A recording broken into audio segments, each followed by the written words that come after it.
Austin Reaves has been amazing these past few games. So much so that he has forced Darvin Ham to put him in the starting lineup. Let's discuss how he was able to find success in his increased role and how that will change once LeBron returns. So Austin Reaves has been great. I don't want to take anything away from him. And we'll definitely speak more on his greatness later on. But a big reason he's starting is because the guy he replaced, Malik Beasley, has just been awful. Beasley was brought in to shoot. And to his credit, he's been doing that. But to a fault, because the shots have not been falling. And that's pretty much all he does.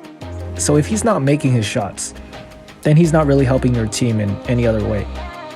Now to his credit, he is still drawing the defenders in to contest his shot. And that helps create some space for AD to work in the paint.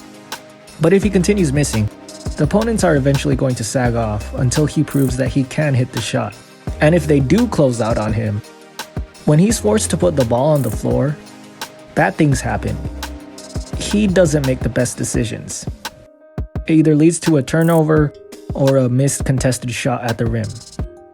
Now, in comes Austin Reaves. Let's focus on his defense, because that's where he has the clear advantage over Beasley. Malik isn't the greatest defender.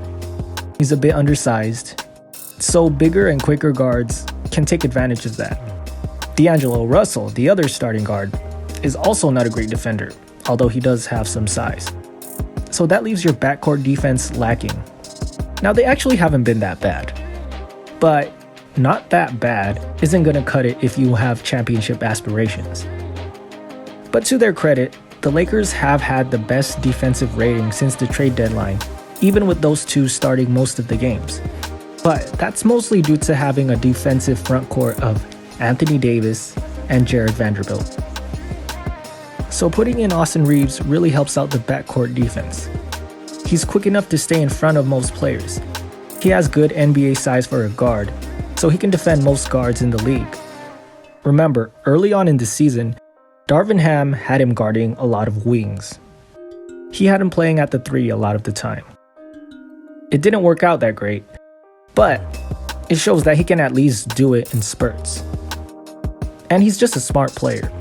He knows where he's supposed to be, and he knows what he's supposed to do. So you'll likely be able to have him guard the opposing point guard, or whoever is the tougher matchup, instead of having D'Lo do it. If you had Beasley alongside D'Lo, neither one would be a great option. So Reeves gives you more stability on the defensive end. Now on offense, Reeves is better than Malik Beasley in everything except shooting. And I wouldn't even necessarily say Beasley is better. He's just more confident and has a quicker trigger. Austin actually has a better 3-point percentage than Beasley. He just needs to shoot a higher volume to really get the defense locked onto him. But unlike Beasley, if the defense closes out on him and forces him to put the ball on the floor, good things are gonna happen. He's gonna make the right decision. He's either going to get to the rim for a high percentage look, or he's gonna draw a foul.